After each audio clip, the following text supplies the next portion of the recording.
আসসালামু আলাইকুম। আমার দেশ মাল্টিমিডিয়া স্টুডিও থেকে আপনাদের স্বাগত জানাচ্ছি। আমি সাহিত্য সম্পাদক মুহিম মাহফুজ।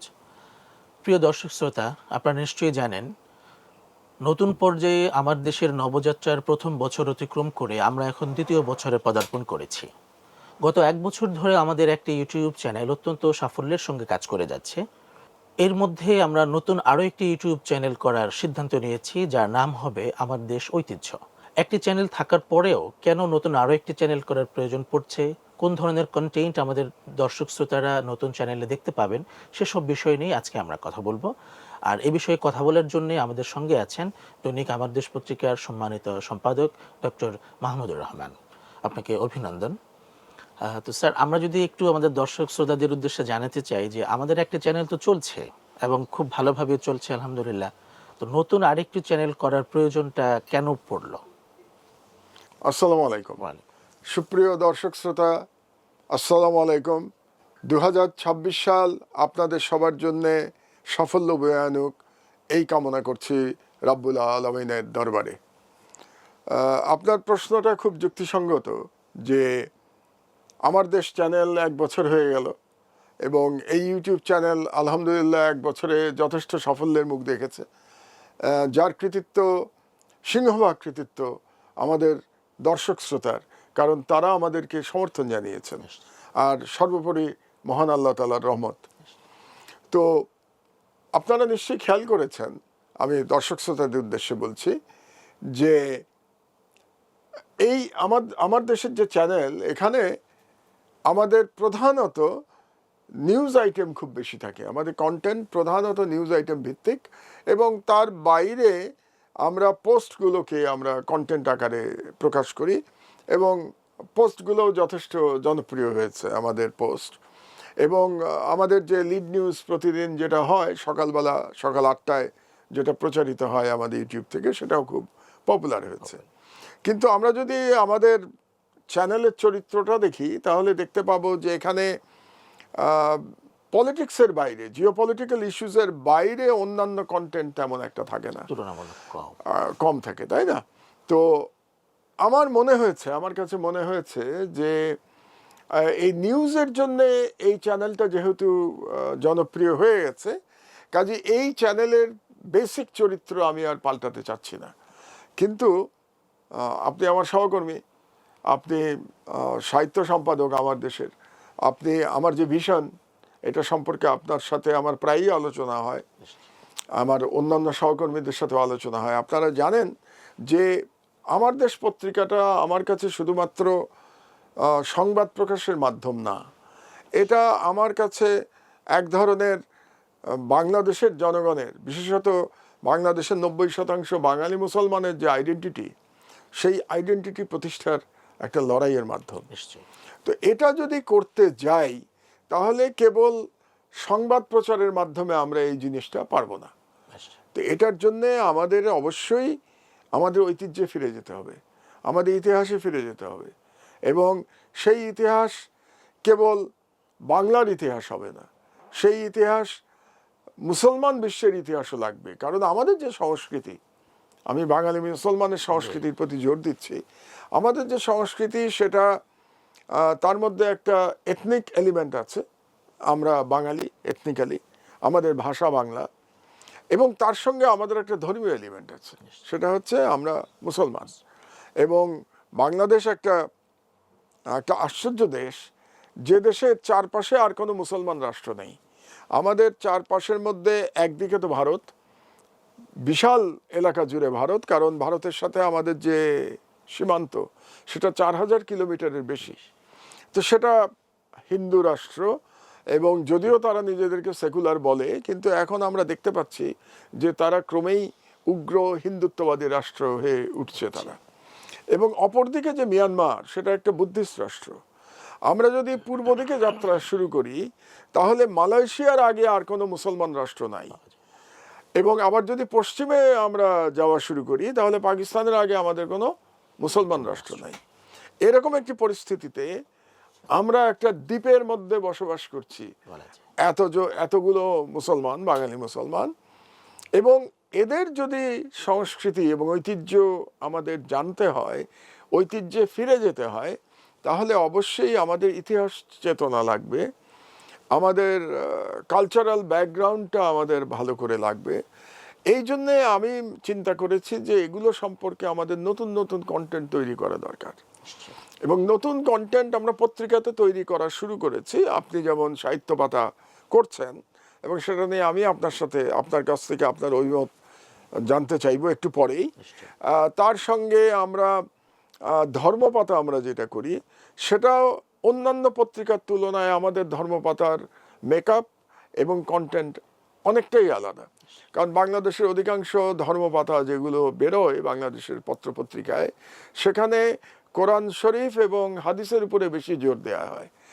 আমাদের ক্ষেত্রে আমরা জোর দিচ্ছি ভালো মানুষ তৈরির ক্ষেত্রে, যে ইসলাম একজন ভালো মানুষ তৈরি করবার জন্য ইসলামের বিধানটা কি, এটার উপরে আমরা জোর দিচ্ছি।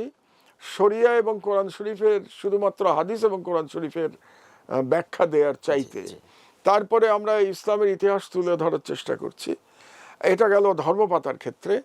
এবং এর বাইরে সম্প্রতি আমরা আরো দুটো পাতা শুরু করেছি আমার দেশে, সপ্তাহে 2 দিন হয়, যেটাকে আমরা বলছি ইতিহাস এবং ঐতিহ্য। এবং ইতিহাস এবং ঐতিহ্যে আমরা যেমন বাংলার ইতিহাস বর্ণনা করছি, এবং সেখানে আমরা পুরনো ইতিহাসও বর্ণনা করব, যখন ইসলাম আসে নাই তার পূর্বের ইতিহাসও আমরা বর্ণনা করব। কিন্তু মূলত আমাদের ফোকাসটা থাকবে ইসলাম আসার পরবর্তী বাংলার যে পরিবর্তন, সেটার উপরে আমাদের মূল ফোকাস থাকবে। আর ইসলামের ইতিহাসের যে পাতা আমরা শুরু করছি, সেটা আমরা শুরু করছি খোলাফায়ে রাশিদিন থেকে, এবং তারপরে বিশ্ব মুসলিম ইতিহাস সেখানে আমরা দেব। তো এই যে নতুন নতুন কন্টেন্টগুলো হবে, সেগুলোই আমরা এই নতুন চ্যানেলে আমরা দিতে চাই। কারণ এখন যেটা আছে, এটাকে শুধুমাত্র আমরা একটা ভূ রাজনীতির উপরেই, এটার উপরে মূল ফোকাসটা রাখতে চাই। আর ইতিহাস ঐতিহ্য নিয়ে যে আলোচনা, ধর্ম নিয়ে যে আলোচনা, ইসলাম নিয়ে যে আলোচনা, তুলনামূলক ধর্মতত্ত্ব নিয়ে যে আলোচনা, এবং সাহিত্য নিয়ে যে আলোচনা, এগুলো আমরা করব এই চ্যানেলটাতে। এবং এখানে খুব বেশি কন্টেন্ট প্রতিদিন থাকবে না, হয়তো 3-4টার বেশি কন্টেন্ট প্রতিদিন থাকবে না। তো আমরা আশা করব এই 3-4টা কন্টেন্ট খুব গুরুত্বপূর্ণ হবে, কারণ এর মাধ্যমে আমরা বাংলাদেশের জনগণকে একটা ইতিহাস সচেতন জাতি হিসেবে আমরা গড়ে তুলতে চাই, এবং সেটার একটা আমরা ভূমিকা রাখতে চাই। সুতরাং যারা স্কুলের ছাত্র, কলেজের ছাত্র, বিশ্ববিদ্যালয়ের ছাত্র, কিংবা যারা হয়তো প্রাতিষ্ঠানিক লেখাপড়া করেন না, তারাও এই চ্যানেলের মাধ্যমে বাংলার ইতিহাস, মুসলমানদের ইতিহাস তারা জানতে পারবেন। ইতিহাস ঐতিহ্যের মধ্যে আমরা 1 মাসের কাছাকাছি হলো আমাদের 2টো পাতা চলছে ইতিহাস ঐতিহ্য।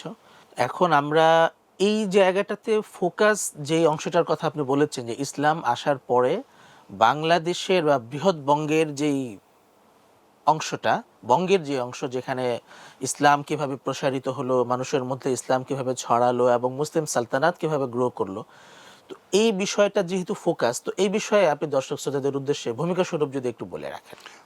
এটা তো খুব দীর্ঘ আলোচনা, কাজেই আজকের এই প্রাথমিক আমাদের এই এক আলোচনায় এটা নিয়ে বলা সম্ভব না। আমি তবু খুব সংক্ষেপে বলার চেষ্টা করব। সেটা হলো যে বাংলার ইতিহাস নিয়ে আমাদের বেশ কিছু মিসকনসেপশন আছে। যেমন বাংলা বলতে আমাদের যেটা শেখানো হয়েছে, শুধু যে এটা স্বাধীনতার পরে শেখানো হয়েছে, মানে 1971 সালের পরে তা না, এটা 47 সালের পরেও একই ঘটনা ছিল। বাংলা বলতে আমরা কলকাতামুখী ছিলাম। আমাদের ধারণা যে বাংলা সাহিত্য বা বাংলা ভাষা বিকশিত হয়েছে কলকাতা থেকে। আপনি যদি বাংলাদেশের জনগণের মধ্যে একটা সার্ভে করেন, তাহলে দেখতে পারবেন যে অধিকাংশ মানুষের এই ধারণা যে বাংলার সাথে কলকাতা খুব অঙ্গাঙ্গিভাবে জড়িত। অধিকাংশের ধারণা এরকম, তাই না? তো এটা যে একেবারেই ইতিহাসে এটা একটা ভুল ব্যাখ্যা, এটা আমাদেরকে আজ পর্যন্ত পরিষ্কারভাবে জানানো হয় নাই। আমাদেরকে বলতে আমি জাতির কথা বলছি, জাতিকে জানানো হয় নাই। বাংলার ইতিহাসে যদি আমি ফিরে যাই, তাহলে আমরা দেখতে পাবো যে যখন সেন রাজাদের আমল ছিল, তার মানে আমি বলছি 1100 খ্রিস্টাব্দের কথা, তখন কি হতো? তখন বাংলাকে এক ধরনের অচ্ছুত ভাষা হিসেবে কল্পনা করা হতো। বলা হতো বাংলা হচ্ছে এই অঞ্চলের কৃষক শ্রমিকের ভাষা, এবং বলা হতো যে এই ভাষা অনেকটা তুচ্ছ তাচ্ছিল্য ভরে বলা হতো যে এটা পক্ষীদের ভাষা, এটা কোনো মানুষের ভাষা না, ইতরের ভাষা বলা ইতরের হতো, ভাষা বলা ইতরেয় হতো, ভাষা। ইতর এবং ঐতেরেয় ভাষা এবং পক্ষীর ভাষা। এবং তখন আপনার নিশ্চয়ই আপনি আপনি জানেন যে ওই সময় রাজ দরবারে বাংলার কোনো প্রবেশাধিকার ছিল না, এমনকি যে হিন্দু ধর্মগ্রন্থ সেগুলো পর্যন্ত সংস্কৃতে পড়া বাধ্যতামূলক ছিল। এবং একটা বলা হতো যে কেউ যদি বাংলায় কোনো হিন্দু ধর্মগ্রন্থ পড়ে পাঠ করে তাহলে তার কানে সীসা ঢেলে দেওয়া হবে, এটাই ছিল রাজকীয় ফরমান সেই সময়। তো এর থেকে যে তার মানে বাংলা একেবারেই অস্পৃশ্য ভাষা ছিল, জনগণ যেমন ব্রাহ্মণ্যবাদের কাছে অস্পৃশ্য ছিল তেমন করে ভাষাটাও অস্পৃশ্য ছিল। এর পরিবর্তনটা আসলো কবে? এই পরিবর্তনটা আসলো মুসলিম সালতানাতের পরে। মুসলিম সুলতান যারা আসলেন, যার শুরু অবশ্যই ইখতিয়ারউদ্দিন মোহাম্মদ বখতিয়ার খিলজিকে দিয়ে, বাট সালতানাতের শুরু যদি আমরা বলি তাহলে শামসুদ্দিন ইলিয়াস শাহ প্রথম ইউনাইটেড বেঙ্গলের প্রথম সুলতান, যিনি নিজেকে বললেন আমি বাংলার সুলতান, শাহে বাঙ্গালিয়ান উপাধি উনি নিয়েছিলেন, বাংলার সুলতান বললেন উনি নিজেকে। তো তারপর থেকেই কিন্তু বাংলার যে উৎকর্ষ সেটা শুরু হলো। যেমন একটা এক্সাম্পল যদি আপনাদেরকে দেই আমি, যে হিন্দুদের যে ধর্মগ্রন্থ অনেকে বলেন আসলে এটা হিন্দু মাইথোলজি, যদি আমি বলি রামায়ণ, সেই রামায়ণের যে প্রথম রামায়ণ কৃত্তিবাসের রামায়ণ, সেটা মুসলমান সুলতান জালালউদ্দিন তার আগ্রহে কৃত্তিবাস এটাকে অনুবাদ করেছিলেন। তার মানে প্রথম যে হিন্দুদের রামায়ণ সেটার পেছনেও মুসলমান সুলতান ম্যাক্সিমাম, তো ম্যাক্সিমাম তাই। তারপরে আলাউদ্দিন হোসেন শাহ, গিয়াসুদ্দিন আজম শাহ, আপনি সুলতানদের একে একে নাম বলে যাবেন, তারা বাংলার উৎকর্ষের জন্য কাজ করেছে। এমনকি বাংলার উৎকর্ষ এতটাই হয়েছিল যে আরাকানের সভাকবি একজন বাঙালি ছিলেন, যিনি আলাওল ছিলেন সভাকবি। এই যে বাংলা যে আসলে মুসলমানদের অবদানের ফলে বাংলা তৈরি হয়েছে, এই তথ্য কয়জনের কাছে আছে? নাই। তো এটাই আমরা জানানোর চেষ্টা করবো। এটা গেল একটা। আর দ্বিতীয় আর একটা ব্যাপার আছে যে ইসলাম যে এই দেশে 1000 বছরের পুরানো, এই সত্যটাও অনেকে জানেন না। এবং এটা যে শুধুমাত্র স্বাধীনতার পর বলতে স্বাধীন বাংলাদেশের প্রতিষ্ঠার পর বিকৃত করা হয়েছে ব্যাপারটা তা না, পাকিস্তানি আমলেও এই সত্য কিন্তু জানতে দেওয়া হয় নাই। তার কারণ আমি সবসময় একটা কথা বলি যে পাকিস্তানি শাসকবৃন্দ তারা বাংলার ইতিহাস সম্পর্কে মূর্খ ছিলেন। আমি জেনে শুনে এই শব্দ ব্যবহার করছি, তারা মূর্খ ছিলেন। তারা জানতেন না এই দেশে স্বাধীন সুলতানদের কতটা অবদান ছিল, এটা সম্পর্কে পাকিস্তানি শাসকরা বিন্দুমাত্র অবগত ছিলেন না। তারা যদি জানতেন তাহলে বুঝতেন যে ইসলামের জন্যে বাংলায় কত কাজ হয়েছে, সংস্কৃতির জন্য কত কাজ হয়েছে। তো সুতরাং এই কন্টেন্টগুলো যদি আমি ইউটিউব চ্যানেলে না আনি তাহলে অধিকাংশ নাগরিক এটা জানবে না। কারণটা হচ্ছে বাস্তবতা মেনে নিতে হবে আমাদের, যে পত্রিকা পড়ার অভ্যাস চলে যাচ্ছে, জনগণ পত্রিকা এখন পড়ে না। আমি অনেক বাড়ির কথা জানি, তাদের বাড়িতে পত্রিকা সকালে যেভাবে দেয়া হয় সন্ধ্যাবেলা সেভাবেই এটা ওয়েস্ট পেপার বাস্কেটে চলে যায়। তার মানে হচ্ছে পত্রিকাটা কেউ উল্টিয়েও দেখে না, এটা যে পৃষ্ঠাগুলো উল্টিয়ে দেখবে সেটাও দেখে না, ভাঁজ খোলা হয় না, ওই অবস্থাতে পত্রিকা থাকে, ওই অবস্থাতে পত্রিকা বিদায় নেয়। কিন্তু সেই তুলনায় ইউটিউব লোকে শুনছে। আমাকে যেমন আমার এক বন্ধু প্রায়ই বলে যে আমি প্রতিদিন সকালে শেভ করার সময় তোমার এই লিড নিউজ আমি চালিয়ে দিয়ে আমি শেভ করি, তাহলে আমার লিড নিউজটা শোনা হয়ে যায়, আমার জানা হয়ে যায় যে আজকে আমার দেশের লিড নিউজ কি ছিল। এটা অনেক বন্ধু আমাকে ফোন করে, অনেকে বলে আমি যখন অফিসে আসি তখন এটা শুনতে শুনতে আসি। তার মানে পড়ার চেয়ে শোনার দিকে নজর চলে গেছে মানুষের, পড়ার চেয়ে দেখার দিকে চলে গেছে নজর। সেই কারণে আমি চিন্তা করলাম যে এটাকে, এই কন্টেন্টগুলো যদি আমি ইউটিউবে নিয়ে আসি এবং আমি ইউটিউবে রোজ প্রচার করতে থাকি এই বিষয়ে, আমরা তো ক্রনোলজিক্যালি যাব, তাই না? আমি যেটা বললাম যে আমরা ইসলামের ইতিহাস আমরা শুরু করব খোলাফায়ে রাশেদিন, তারপরে আমরা উমাইয়া বংশ, তারপরে আব্বাসিড, তারপরে আমি টার্কিতে যদি যাই তাহলে আমরা সেলজুক শুরু করব, সেলজুকের পরে আমি আসব অটোমানে আসব, আমি যদি ইরানে চলে যাই তাহলে আমি সাফাভিদ করব, আমি ভারতে আসলে আমি সুলতানদের কথা আগে বলবো, জি কুতুবুদ্দিন আইবেক এদের কথা বলবো, মোগলদের কথা বলবো। তো আমার বলার মানে উদ্দেশ্যটা হচ্ছে যাতে করে জনগণ শুধুমাত্র আমার এই চ্যানেল দেখেই জি তারা বাংলার ইসলামের ইতিহাস এবং সারা বিশ্বের মুসলমানের ইতিহাস জানতে পারে। এইটা আমার ভিশন, নিশ্চয়ই এবং সেই কারণেই আমি এই চ্যানেলটা আলাদাভাবে তৈরি করতে চাচ্ছি। নিশ্চয়ই আমরা আশা করি দর্শক শ্রোতারা অত্যন্ত উপকৃত হবেন আশা করি। মাঝখানে একটা প্রশ্ন আপনার কথার সূত্রে এসে যায়, সেটা হচ্ছে এটা একটা মানে অদ্ভুত ব্যাপার যে বাংলাদেশের চারপাশে মুসলিম রাষ্ট্রর সংখ্যা এখন আমরা দেখছি না। এর আগেও যদি আমরা বলি সুলতানি আমলে বা মুঘল আমলে বাংলার এবং বাংলার আশপাশে যেসব সালতানাত ছিল মুসলিম, তাদের সঙ্গেও বাংলার যোগাযোগটা অত ঘনিষ্ঠ ছিল না। দিল্লি থেকে বাংলার দূরত্ব অনেক বেশি এবং বাংলার সঙ্গে দিল্লির সম্পর্কটা সবসময় একই মাত্রার ছিল না। কখনো স্বাধীন ছিল, কখনো তাদের পরাধীন ছিল। কিন্তু অদ্ভুত কাণ্ড হচ্ছে বাংলার এই ছোট্ট একটা ভূমির মধ্যে মুসলিমদের যে জনসংখ্যা, এটা সম্ভবত দক্ষিণ এশিয়ার মধ্যে একটা আশ্চর্যজনক জনসংখ্যা। আপনার কি ধারণা যে এটা আসলে কিভাবে সম্ভব হলো? এটা খুব কঠিন প্রশ্ন। এই প্রশ্ন আমি নিজেকেও করি, এবং এটার নানা রকম ব্যাখ্যা আছে। বিভিন্ন পলিটিক্যাল সায়েন্টিস্টরা এটার একটা ব্যাখ্যা দেওয়ার চেষ্টা করেছেন। যেমন একজন খুব নামকরা আছেন ইটনের বইতে এ সম্পর্কে একটা ব্যাখ্যা দেওয়ার চেষ্টা করা হয়েছে। তাছাড়া বাংলা ভাষায়ও প্রচুর বই আছে এটা নিয়ে, আমি নিজেও লেখালেখি করেছি ইতিহাস নিয়ে।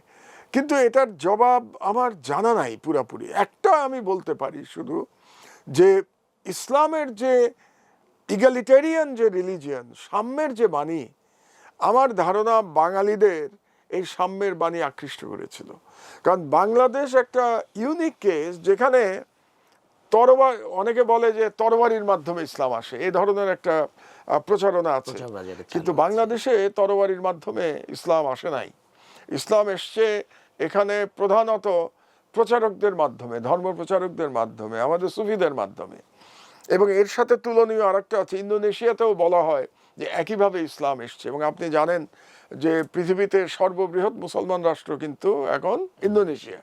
তাহলে ইন্দোনেশিয়ার মতো একটা রাষ্ট্র যেখানে প্রায় 30 কোটি মুসলমান, বাংলাদেশ যেখানে প্রায় 20 কোটি, জনসংখ্যার মধ্যে 18 কোটি মুসলমান, তো এই প্রচুর পরিমাণে বিপুল সংখ্যায় মুসলমান হয়েছে, ধর্ম পরিবর্তন করেছে। কিছু মুসলমান বাইরে থেকে এসে এখানে স্থায়ী আবাস করেছেন। তারা এটা করেছে ইসলামের সাম্যের বাণী দ্বারা অনুপ্রাণিত হয়ে, আমার ব্যক্তিগত ধারণা। দ্বিতীয় আরেকটা কারণ, দু তিনটা বলি আমি। প্রথমে তো বললাম যে ইসলামের যে সাম্যের বাণী। দ্বিতীয় আরেকটা কারণ হলো যে সেন রাজাদের কথা যে আমি বলছিলাম, সেন রাজাদের আগে বাংলাদেশ প্রধানত বুদ্ধিস্টরা ছিল। বাংলাদেশের জনসংখ্যার একটা বিপুল অংশ বুদ্ধিস্ট ছিল, বৌদ্ধ ছিল। এই বৌদ্ধদের উপরে ভয়ানক অত্যাচার করা হয় সেনদের সময়।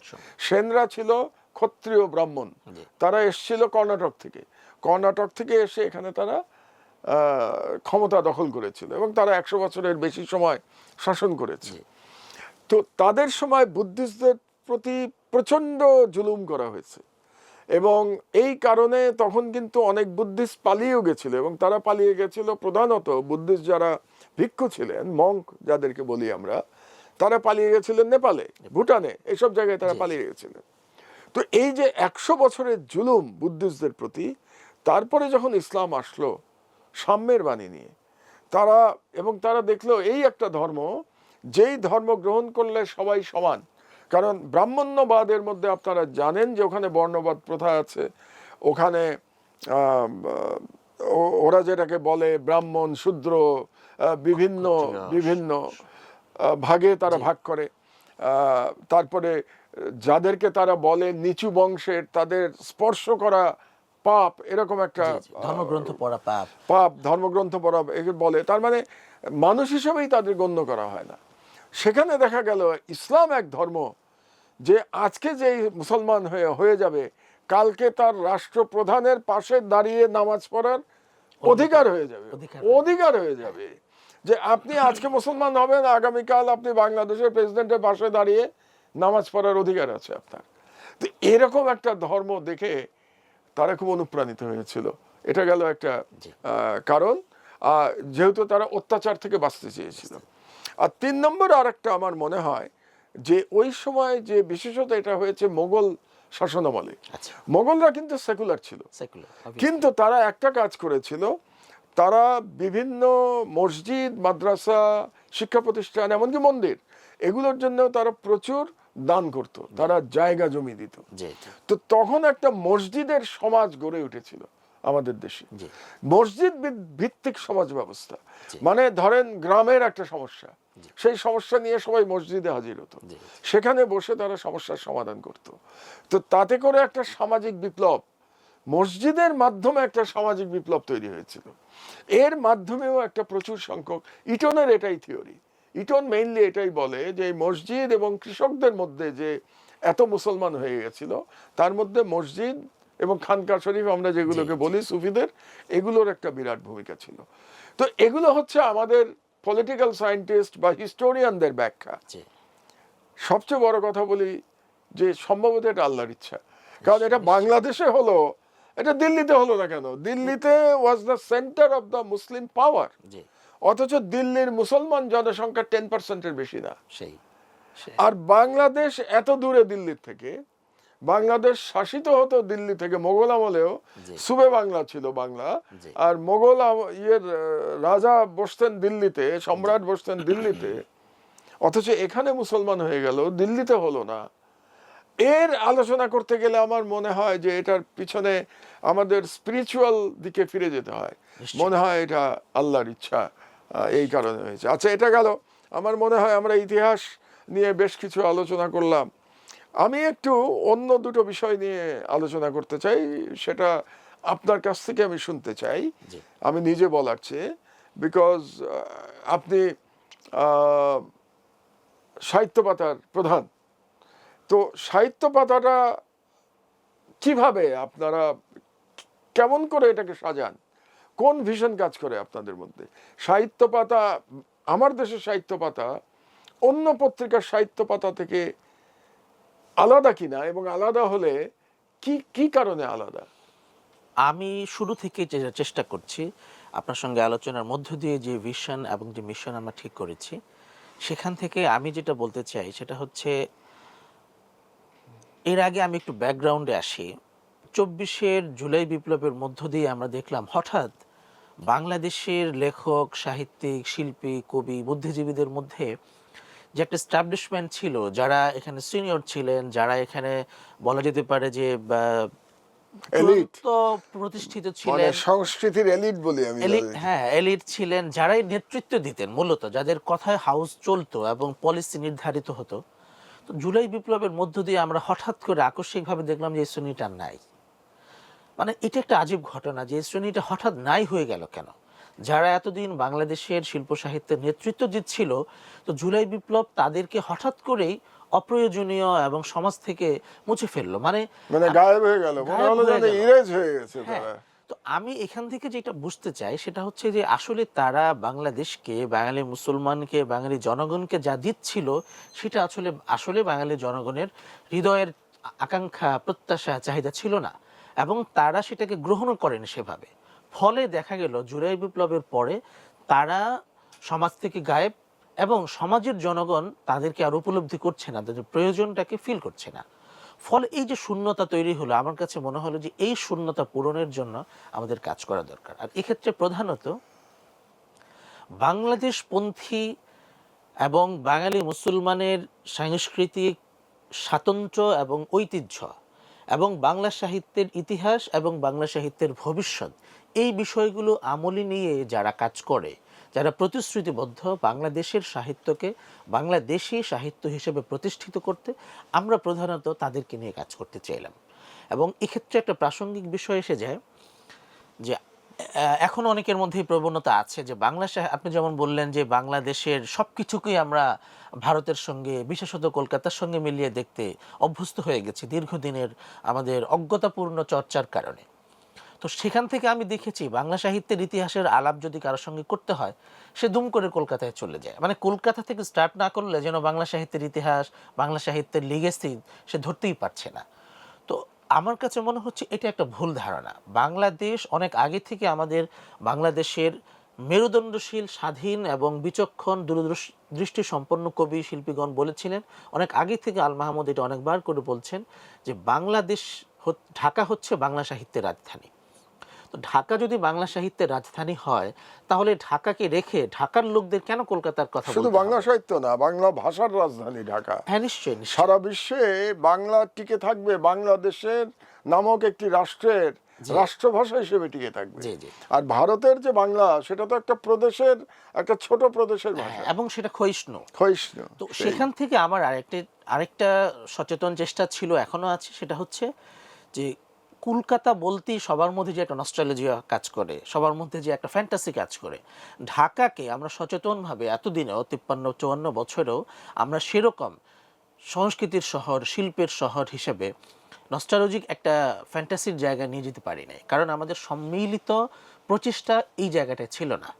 ফলে আমরা চেষ্টা করছি ওই সমস্ত লেখকদের সঙ্গে কানেক্টেড হবার, ওই সমস্ত লেখকদেরকে তুলে আনার যারা এই দৃষ্টিভঙ্গির কারণে এতদিন বড় বড় মিডিয়া হাউসগুলোতে অপাংথেয় ছিল, তাদের লেখা প্রকাশ করা হতো না, অথচ তারাই বাংলাদেশের রাইটার, তারাই বাংলাদেশের মানুষের হৃদয়ের কথা বলছে, তাদের লেখার মধ্যে বাংলাদেশের মানুষের ভাষা, বাংলাদেশের মানুষের প্রত্যাশা, বাঙালি মুসলমানের যে সাংস্কৃতিক লড়াই, তার জার্নির, তার গল্পগুলো এখানে আছে।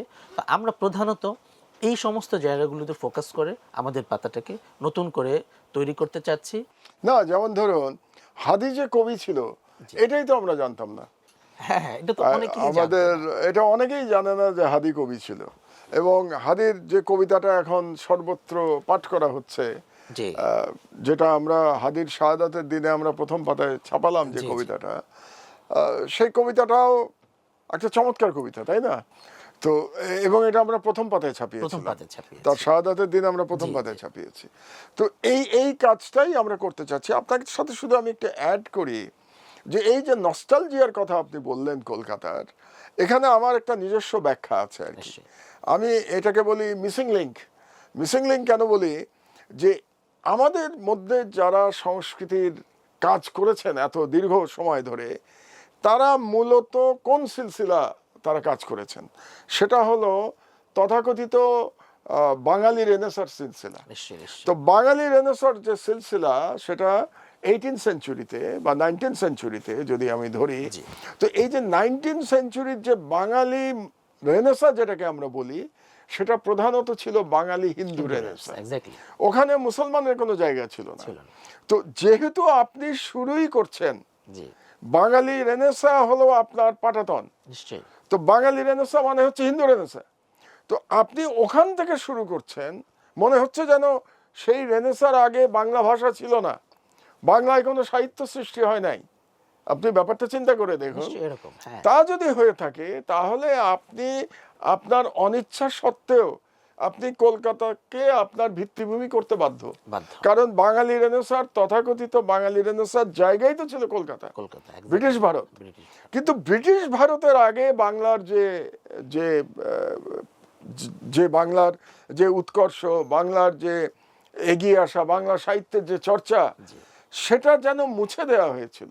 তো আমি এটাকেই একটা মিসিং লিঙ্ক বলছি, জি যে স্বাধীন সুলতানের আমলে যে সাহিত্য চর্চা হয়েছে, ধরুন আলাওল পর্যন্ত জি যে সাহিত্য চর্চা হয়েছে, তারপরে একটা আমরা ভ্যাকুয়াম দেখতে পাচ্ছি। জি যখন ব্রিটিশরা চলে আসলো 1757 সালে, 1757 থেকে একেবারে সেই তথাকথিত বাঙালি রেনেসা পর্যন্ত একটা বড় ভ্যাকুয়াম তৈরি, শূন্যতা তৈরি হয়েছে। জি এই শূন্যতাটাকেই আমি মিসিং লিঙ্ক বলি।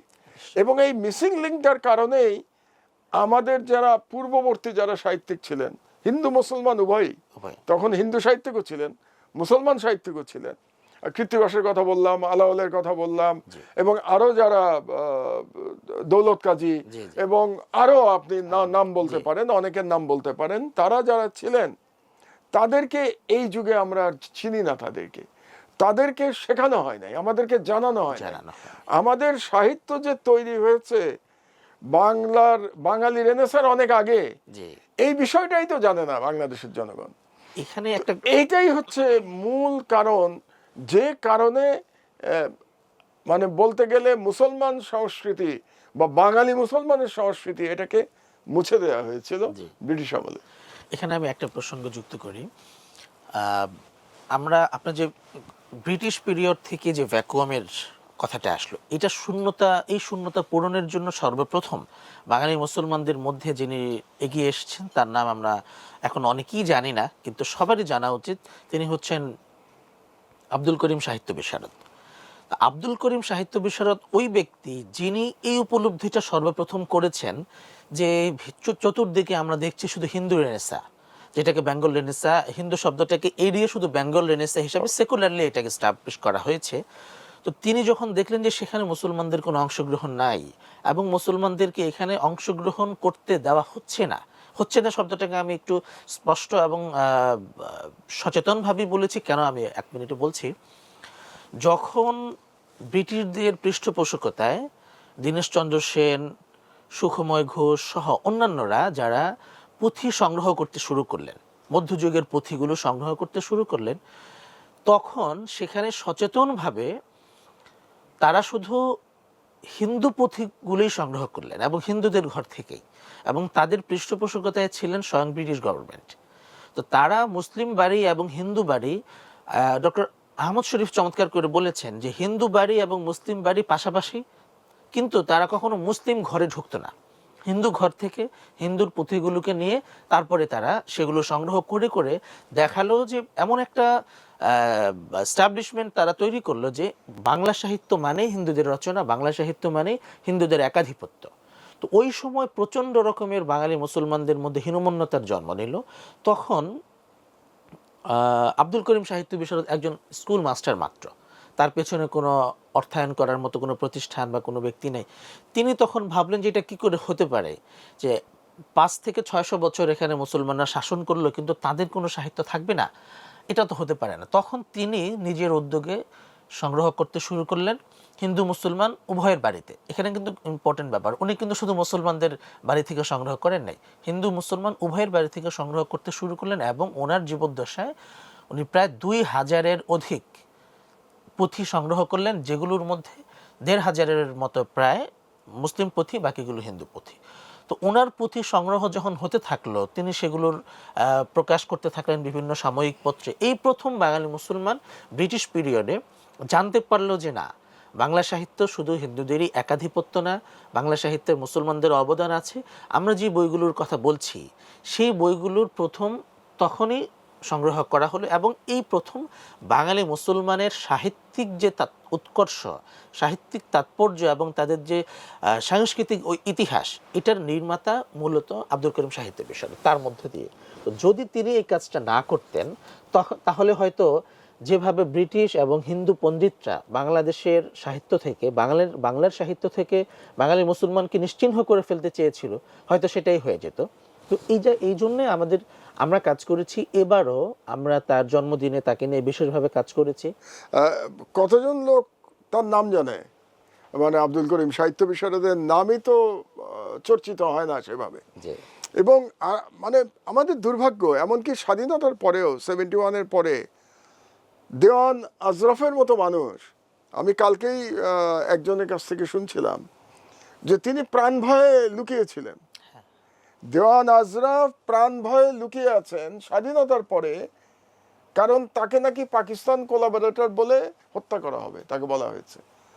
তো আমাদের জাতির দুর্ভাগ্য যে এই ধরনের মানুষগুলোকেও 71-এর পরে তাদেরকে শত্রু চিহ্নিত করা হয়েছে, তাদেরকে স্বাধীনতা বিরোধী চিহ্নিত করা হয়েছে, এবং এই ন্যারেটিভ এখনো চলমান। এই যে স্বাধীনতা বিরোধী ন্যারেটিভ, এটা এখনো চলমান।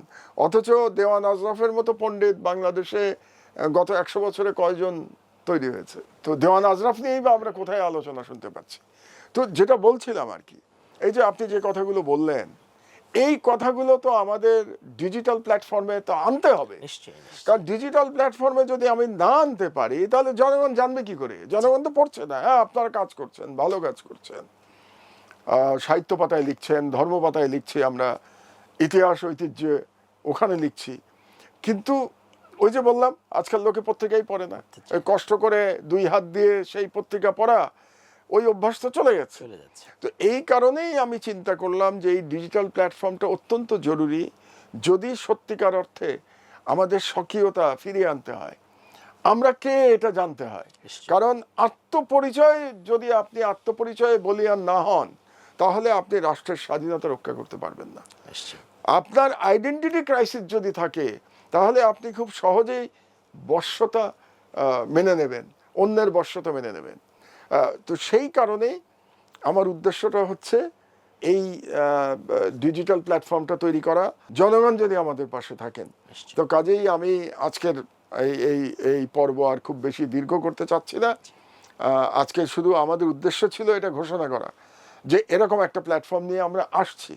তো আমি আজকে অনুরোধ করব সবাইকে, আপনারা যারা দেখবেন, প্রথম দিন দেখবেন, এটা দেখার পরে যেভাবে আপনারা আমাদের মেইন চ্যানেল, আমার দেশ ইউটিউব চ্যানেল যেভাবে সাবস্ক্রাইব করেছেন, রেকর্ড তৈরি করেছেন, আপনারা অতি অল্প 1 মাসের মধ্যে 500,000 আমরা পার করেছিলাম, আমার মনে আছে 30 দিনের মধ্যে।